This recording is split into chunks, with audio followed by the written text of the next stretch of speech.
लेखक परिचय वि.स. खांडेकर.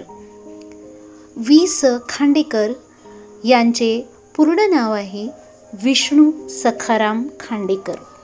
हे मराठी साहित्यकार आहे.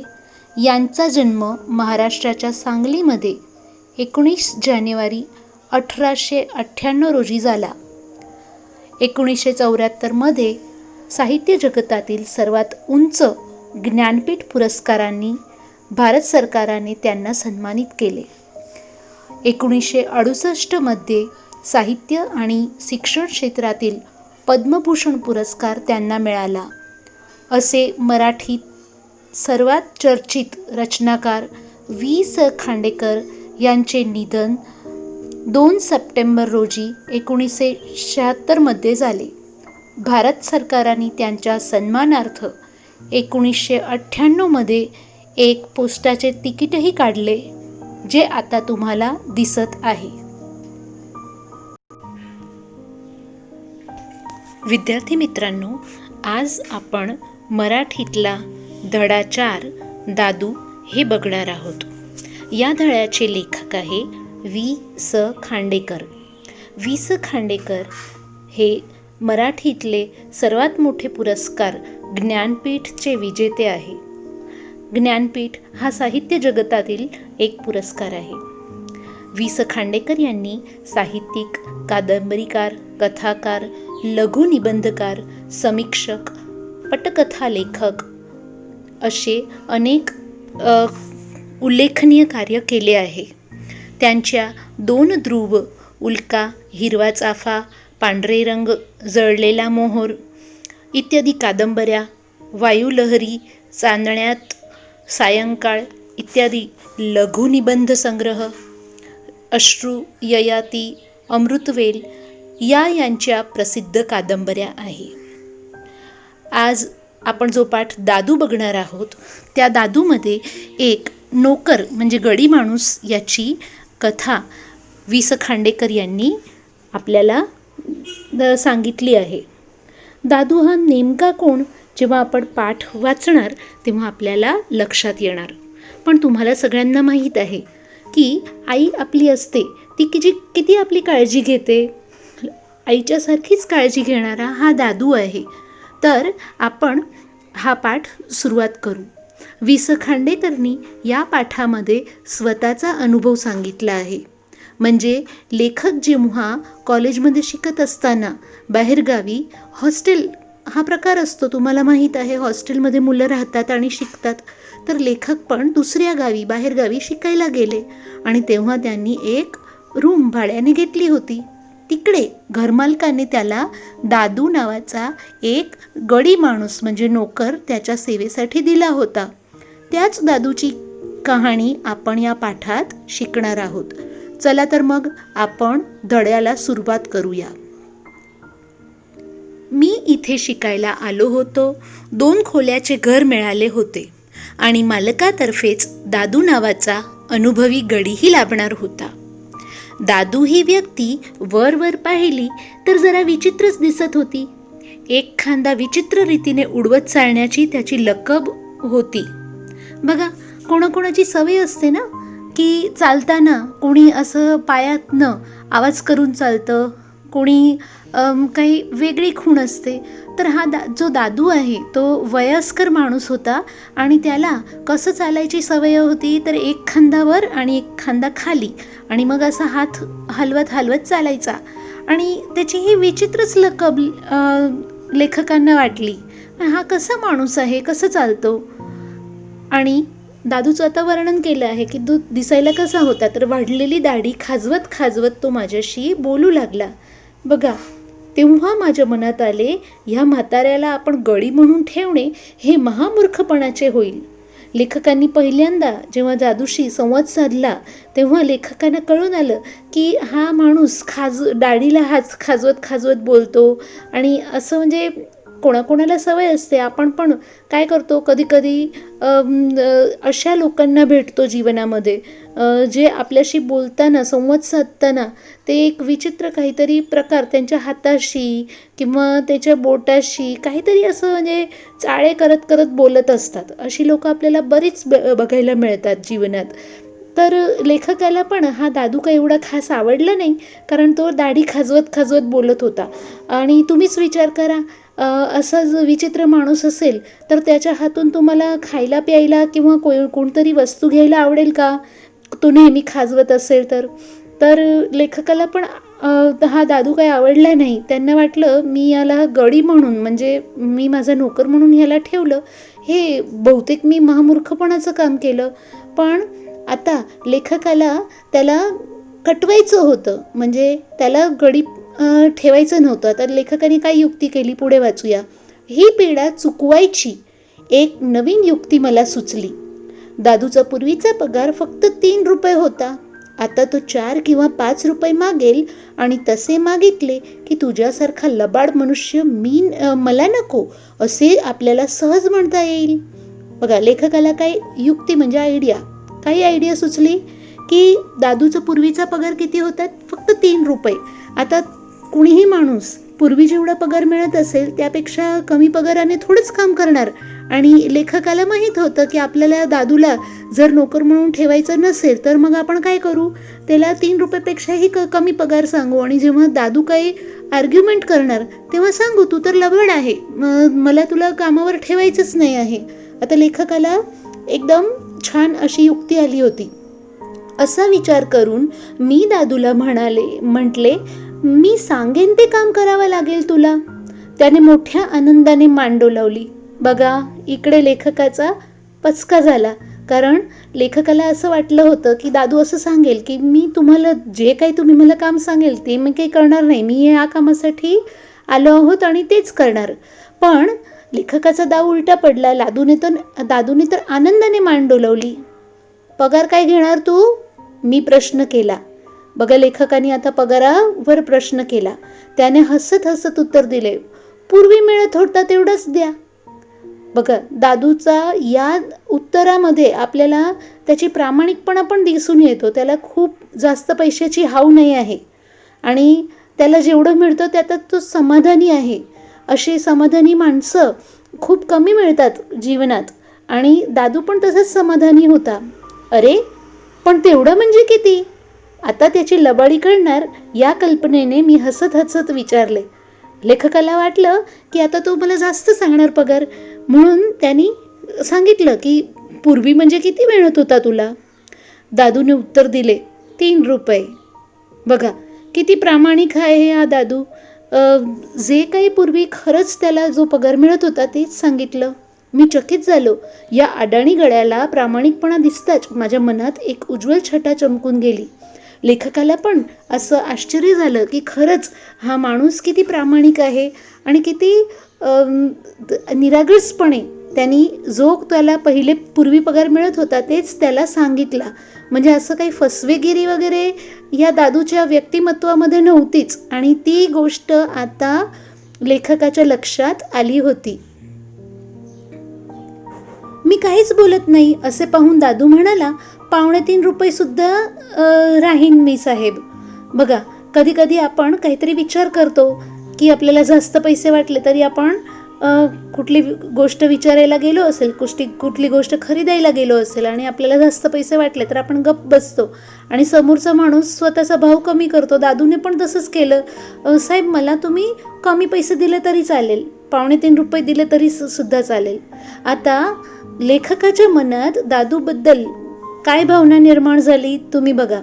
दादूच्या रुक्ष दिसण्याच्या आड एक वेगळेच सौंदर्य होते असे मला भास झाले. म्हणजे आता लेखकांना कळून आले होते की हा वरून जरी कसाही अडाणी माणूस दिसत असला तरी आतून म्हणजे मनातनं तो खूप चांगला असा माणूस आहे. आपल्याला माहीत असतं की साधा भोळे गावातले लोक कसे असतात, साधे भोळे निष्कपट असे लोक असतात. तसाच तो दादू होता. हा भास क्षणिक नव्हता. कधीकधी आपल्याला चांगल्या गोष्टीचा भास जो होता तो क्षणिक भास असतो. कधी आपल्याला काही आवडतं तर तो थोड्याच वेळेसाठी असतं, पण लेखकाला कळून चुकलं होतं की हे भास काही क्षणिक नाही आहे. दादू खरंच एक चांगला माणूस आहे. मी सांगेल ते काम करायला हवं असे कामावर ठेवताना मी दादूला बजावले होते. आता लेखकाने आधीच सांगून दिलं होते, जी मी सांगणार ते तुला काम करावं लागणार. पण मला त्याला काहीच सांगण्याचा प्रसंगच येत नसे. आता दादू लेखकाकडे जेव्हा कामाला लागला तर दादू स्वतःच्या नोकरी साठी इतका प्रामाणिक माणूस होता की लेखकाला कधी त्याला काही सांगायचा प्रसंगच आला नाही. कारण बघा काय काय कामं करायचा दादू. मी सकाळी उठण्याच्या आधीच गवळ्याच्या घरून तो दूध घेऊन येई. मी उठून चूळ भरायला लागलो की दादूचा स्टव फरफरू लागे. मला चहात कमी साखर लागते हे त्याला दुसऱ्यांदा काही सांगावे लागले नाही. मला काडीचाही त्रास होऊ नये म्हणून तो जी धडपड करी ती पाहिली की मला माझी आईची आठवण होई. बघा लेखकांनी आपली दिनचर्या सांगितली आहे.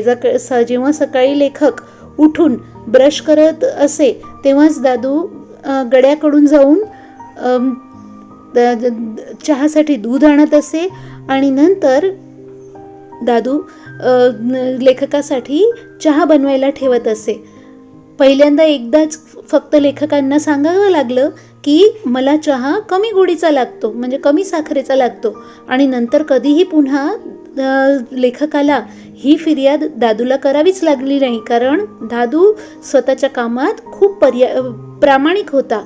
आणि तो सकाळी उठून जो कामासाठी धडपडत करत होता ती धडपड पाहून लेखकाला स्वतःची आईची आठवण होत असे. आणि दादूशी तो आईला कम्पेअर करत असे, म्हणजे आई कशी आपली काळजी घेते तसाच हा दादू पण लेखकाची काळजी घेत होता. ते आता लेखकाला कळून आलं होतं. दादू पंपाने पाणी काढू लागला की माझ्या मनात येई या खडकाळ जागेच्या पोटात जसा पाण्याचा झरा आहे त्याप्रमाणे वरून वृक्ष दिसणाऱ्या दादूच्या अंतःकरणातही प्रेमाचा एक गोड झरा आहे. बघा किती छान कल्पना केली आहे लेखकांनी. आपल्याला माहीत आहे की गावाकडे आपल्या शहरात जसे नळ असतात पाण्याचे तसे काही नळाची व्यवस्था नसते. तिकडे पाण्याचे पंप दिसतात आणि त्या पंपाला आपण जेव्हा हलवतो तेव्हा त्याच्यातनं थोड्या वेळाने पाणी बाहेर येतं. तुम्ही पण असे पंप बघितले असेल. तर पंप कुठे असतात? खडकाळ जागेवर असतात. आणि ते खडकाळ जागेच्या पोटात म्हणजे जमिनीत पाण्याचं जरा म्हणजे नदी असं असते. आणि त्या जमिनी खालून जे पाणी वर येतं तसंच लेखकाने कल्पना केली आहे की वरून हा दादू नावाचा जो माणूस होता तो वृक्ष दिसत होता. वृक्ष म्हणजे असा खूप विचित्र दिसत होता. आणि तरीही दादूचे अंतःकरण म्हणजे मन इतके साफ होते आणि एक गोड झरा वाहत होता. हे लेखकाच्या लक्षात आलं होतं. दादूच्या मनात आईसारखा प्रेम होता आणि हा लेखक अनुभवू लागले होते. दादूने माझी सर्व माहिती केव्हाच काढून घेतली होती, पण स्वतःविषयी मात्र तो फारसा बोलत नसे. बघा लेखकाला हा दादू कोणाकडून मिळाला? स्वतःच्या घरमालकाकडून मिळाला. तर लेखकाची सर्व माहिती दादूने आधीच जाणून घेतली होती की हा मुलगा एकटा इकडे शिकायला येत आहे, त्याला आपली म्हणजे मायेची गरज आहे, ते सगळी माहिती त्यांनी काढली होती. पण दादू कसा होता? तो स्वतःविषयी मात्र फारसा बोलत नसे. तुम्हाला माहीत आहे कोणाकोणाला अशी खूप स्वतःविषयी बोलायची सवय असते. आपण जरी त्याला काही प्रश्न नाही विचारले, जरी काही घरातलं विचारलं नाही तरी आपली बडबड नेहमी माणसं चालूच ठेवत असते. पण दादूचं नेचर तसं नव्हतं. दादू कसा होता? स्वतःविषयी कधी काही बोलायचा नाही. एक दोनदा रंगात येऊन त्याने आपली थोडीफार माहिती मला सांगितली होती. रंगात येणे म्हणजे एकदम कधी कधी खुश होऊन तर लेखकाशी कधी बोलताना थोडीफार माहिती दिली होती. म्हणजे त्याला एक मुलगा होता, बायको होती, त्याबद्दल कधीतरी थोडी माहिती दिली. बाकी दादू कधीच स्वतःविषयी जास्त काही माहिती लेखकाला सांगत नव्हता. त्याचा मुलगा माझ्या एवढाच होता. आता लेखकाला जी काही थोडी माहिती मिळाली होती त्याच्या आधारे समजलं होतं की दादूला पण आपल्या एवढ्याच वयाचा एक मुलगा आहे. तो कुठे असतो तर सोलापूरला कुठल्याशा गिरणीत तो होता. तो अरे गिरणी म्हणजे कारखाना, म्हणजे सोलापूरमध्ये जी सोलापुरी बेडशीट वगैरे करायची कारखाने भरपूर आले आहे. तर दादूचा जो मुलगा होता तो सोलापूर गाव नसून असं मोठं शहरासारखं आहे.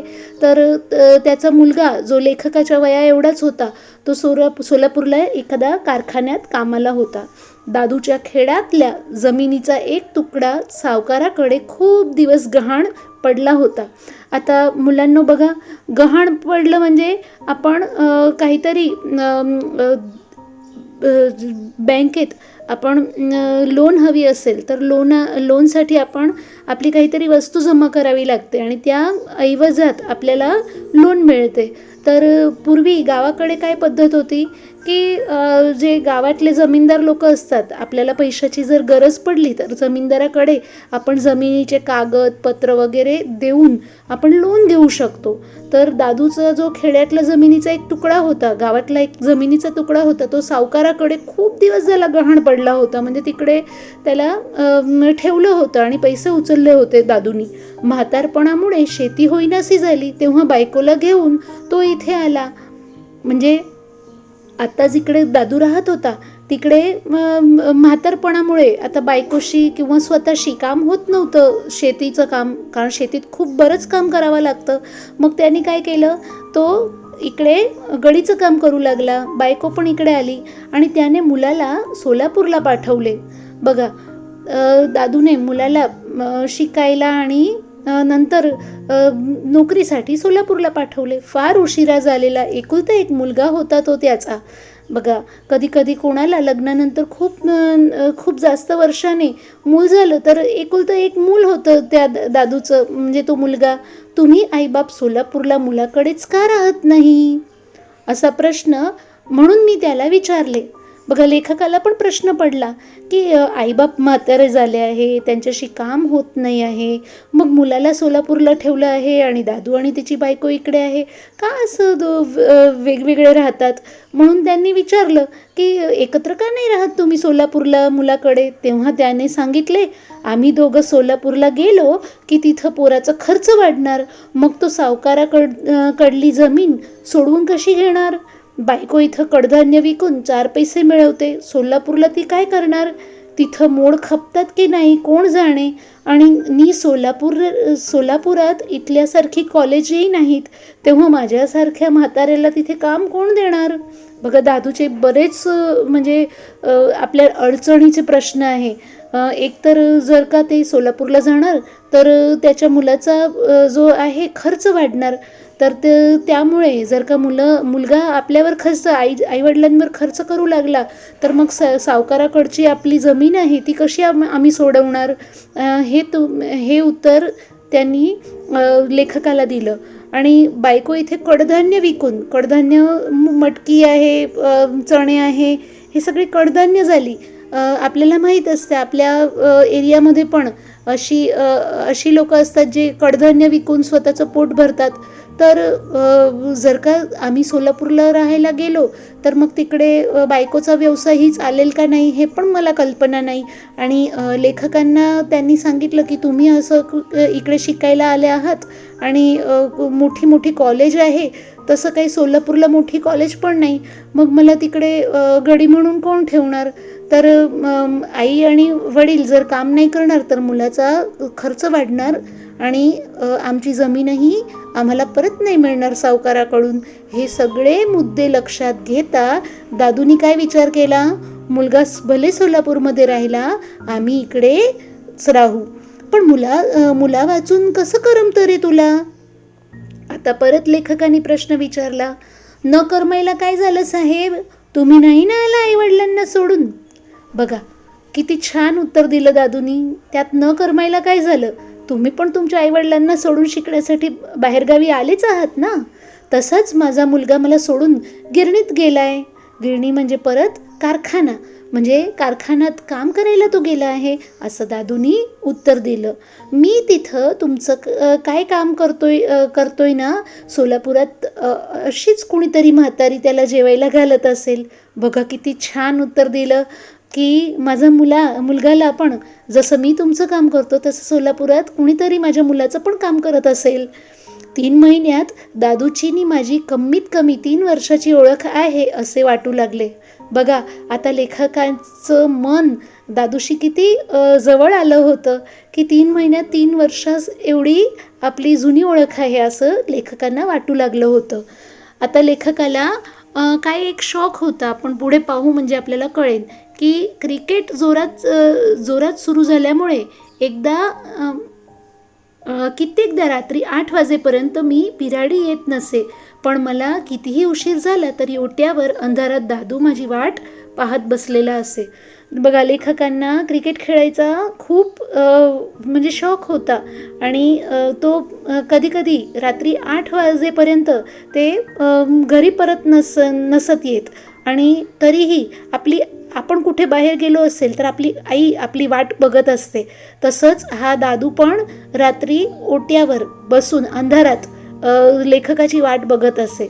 आता गावाकडे एवढी काही लाईट्स ट्यूबलाईट्स नसते, तर मग अंधारात पण बसून तो लेखकाची वाट बघत असे. एकद्या दिवशी मला यायला उशीर झाला आणि डब्यातला भात थंड झाला तर दादू लगेच स्टव पेटवायला उठे. थंडगार झालेला भात स्टववर तापवला म्हणून त्याला उन्हीत भाताची गोडी कशी येणार, पण दादूने ऊन केला तो भात खाताना मला फार गोड वाटे. त्या गोडीचा उगम अन्नात नव्हता, दादूच्या मनात होता. बघा आई पण आपली अशीच काळजी घेत असते ना, म्हणजे नेहमी लेखकाच्या मनात दादूची कंपॅरिझन आईशी होत असे. आपली आई पण कशी असते की आपण कुठून बाहेरून आलो तर थंड झालेली जी अन्न असते ते आई आपल्याला गरम करून देत असे. तसंच हा दादू पण लेखकाची खूप काळजी घेत होता. हे या प्रसंगावरून आपल्याला दिसून येते. दादूच्या मनात होतं. एक रविवारी दादूची स्वारी क्रिकेटच्या मैदानावर दिसली तेव्हा तर मी थक्क झालो. बघा एका रविवारी जेव्हा लेखक क्रिकेट मैदानावर क्रिकेट खेळायला गेले होते तेव्हा दादू पण तिकडे पोहोचले आणि लेखकाला हे बघून आश्चर्यचकित झाले. थक्क होणे म्हणजे आश्चर्यचकित होणे. रात्री मी त्याला विचारले तेव्हा म्हातारा लाजेनं अगदी चूर झाला, पण थोड्या वेळाने त्याने ते कारण सांगितले. लाजेने चूर होणे म्हणजे खूप लाजणे. तर जेव्हा लेखकांनी विचारलं की तुम्ही तिकडे क्रिकेट मैदानावर का आले होते तेव्हा दादू एकदमच लाजला गेला आणि त्यानंतर थोड्या वेळाने त्याचे कारण पण त्यांनी सांगितले. आदल्या दिवशी मी फार चांगला खेळलो होतो. दादू सकाळी खाणावळीत डबा आणायला गेला तेव्हा तिथल्या विद्यार्थ्यात माझ्या पराक्रमाच्याच गोष्टी चालल्या होत्या. त्या ऐकून दादूला वाटले आपल्या साहेबाचे खेळाचे सारे लोक इतकी स्तुती करतात, तेव्हा आपणही तो पाहावा. बघा दादूचं खरं कारण काय होतं क्रिकेटच्या मैदानावर क्रिकेट बघायला जायचं. कारण जेव्हा ते खानावळीत डबा घ्यायला गेले होते लेखकासाठी तेव्हा तिथे आलेली मुलं, बाकीची जी मुलं होती ते लेखकाचे खूप गुण गात होती, प्रशंसा करत होती आणि दादूला पण वाटले आपले साहेब एवढं चांगलं क्रिकेट खेळतात का, मग आपण तरी जाऊन ते नक्कीच पाहायला हवं.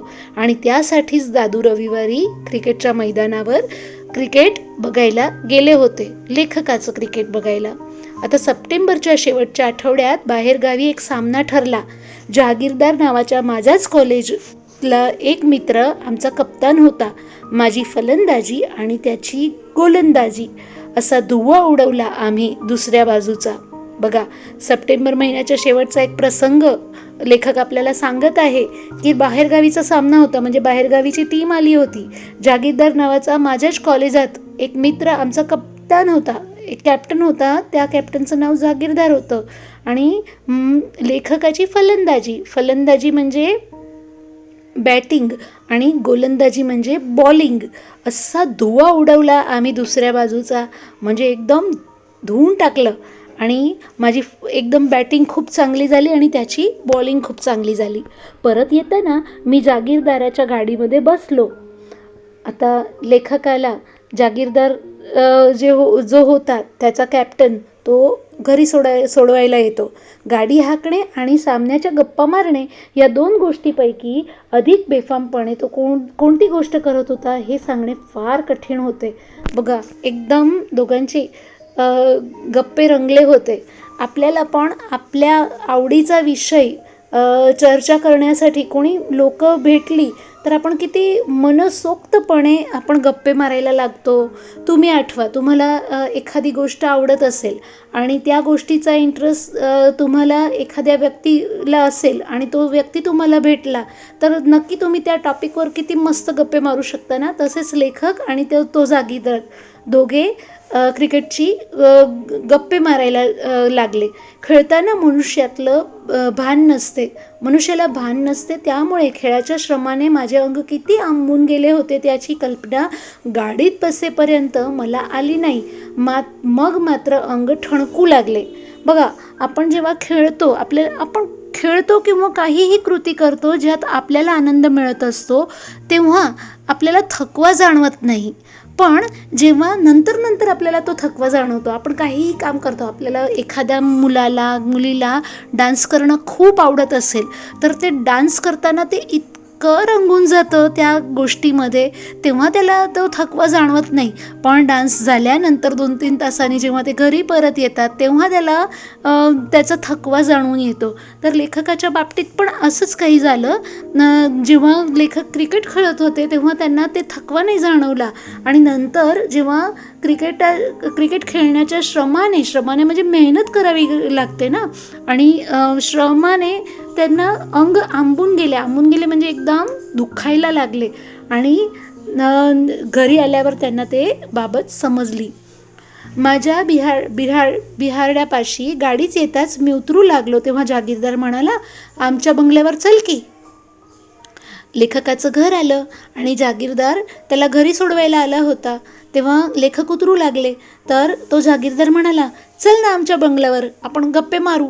आता अंग फार दुखतंय. मी म्हटलं, माझ्या खोलीवर आपण चहा घेऊ. लेखकाने पण समोरून सांगितलं की नाही, आता मला अंग खूप दुखतंय, आपण आता खेळून मी थकलो आहे, चल माझ्या खोलीवर आपण दोघे चहा घेऊ. चहा? तो मोठ्याने हसत म्हणाला, माझंसुद्धा अंग दुखतंय, चहानं नाही बरे वाटणार आता. म्हणजे तो हसत म्हणाला की मला पण अंग तर दुखत आहे तुझ्यासारखं, पण मला काही चहाने काही बरं वाटणार नाही. मग काय मागवू? बघा, मग लेखकाने सांगितलं, चहा नाही तर तुला काही दुसरी सवय असेल तर ते मागू, कारण कोणाकोणाला चहा नाही आवडत आणि कॉफी आवडते, कोणाला दूध आवडू शकतं, कोणाला लिंबू सरबत आवडू शकतं, तर बरेच पर्याय आहे. चल, तुझा थकवा चहाने कमी होत नसेल तर मग तुझ्यासाठी काय मागवू? तेव्हा तो काय म्हणाला बघा, बियर. आता तो शांतपणे म्हणाला. दादू ते सगळं ऐकत होता. आता हा जो जागीरदार आहे त्याला एक घाण सवय म्हणायला हवी की तो मद्यपान करत होता. त्याला बियर म्हणजे मद्य, एक प्रकारचं मद्य झालं, तर त्याला बियर हवी होती. आता मी विचारात पडलो. सापावर पाय पडावा तसा दादू दचकला आणि भूत दिसले तर मनुष्य ज्या दृष्टीने त्याच्याकडे पाहतील त्या दृष्टीने तो माझ्याकडे बघू लागला. बघा किती विचित्र. आपण कधी बियरचं नाव ऐकलं नसेल आणि कोणी असं समोरून बियर मागितली तर त्याची कल्पना कशी मस्त केली आहे. सापावर पाय पडाला तसा दादू दचकला. एकदम दादूला दचका आला की हा काय मनुष्य मागतोय, काही बियर काही प्यायची वस्तू आहे का? म्हणजे बियर पिणं ते आपली संस्कृतीमध्ये नाही आहे आणि असं काही काम केलं मग तो मनुष्य किती कसा असेल त्याचा विचार दादूला एकदम आला आणि दादू दचकला आणि भूत दिसले तसं तो माझ्याकडे बघू लागला. दादूनी असं डोळ्याने ते आश्चर्यचकित होण्याचे भाव लेखकाच्या समोर प्रकट केले. म्हणजे आपल्याला पण आपण अंधाऱ्यात कधी आपल्याला भूत दिसलं तर आपण कसं घाबरून जातो, तसं दादूला ते बियर नाव ऐकून घाबरायला आलं. म्हणजे खरंच दादू किती सरळ माणूस होता. त्या सरळ माणसाला कधी कुठलीही वाईट सवय नव्हती, वाईट सवयीचा अनुभव नव्हता आणि समोरची व्यक्ती काहीतरी वाईट वस्तू मागत आहे, त्यामुळे त्याला असं रात्री अंधाऱ्या रात्रीत भूत दिसलं असं त्याला एकदम भास झाला. मी म्हटले, अगदी धावत जा, जहागीरदाराला हवी आहे. बघा, आता लेखकाने दादूला ऑर्डर सोडला की अगदी धावत जा आणि जहागीरदाराला बियर हवी आहे, मग आणा. तो जहागीरदार असेल नाहीतर राजा असेल, मी नाही जाणार.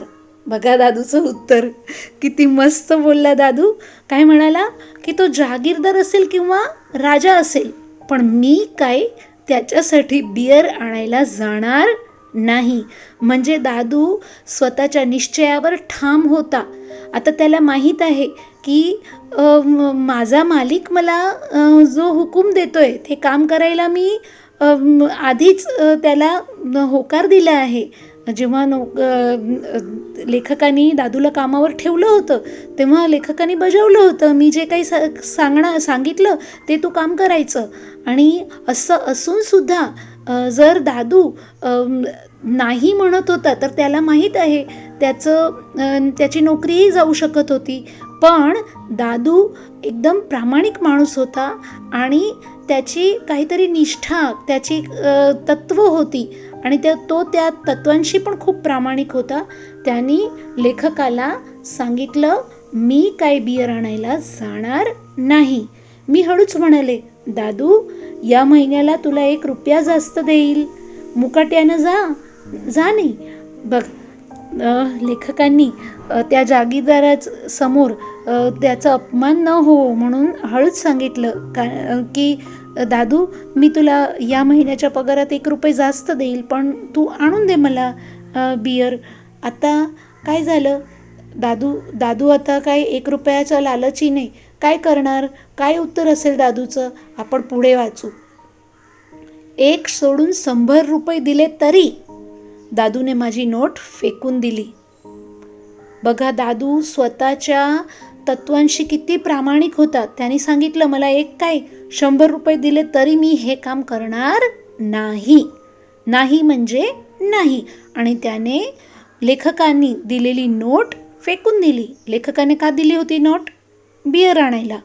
दादूने एकदम ठामपणे स्वतःचा निर्णय लेखकाला सांगून दिला की मी तुमचं हे काम कधीही करणार नाही.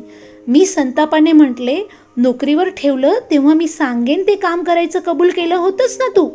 आत्ताच्या आत्ता गेलास तर बरं आहे, नाहीतर. बघा, आता लेखकाला पण राग आला आणि लेखकाने सांगितलं, मी तुला नोकरीवर ठेवलं तेव्हा मी तुला सांगितलं होतं ना की तुला मी जे काही सांगेल ते तुला काम करावं लागेल. जर तू माझं ऐकत नसेल तर.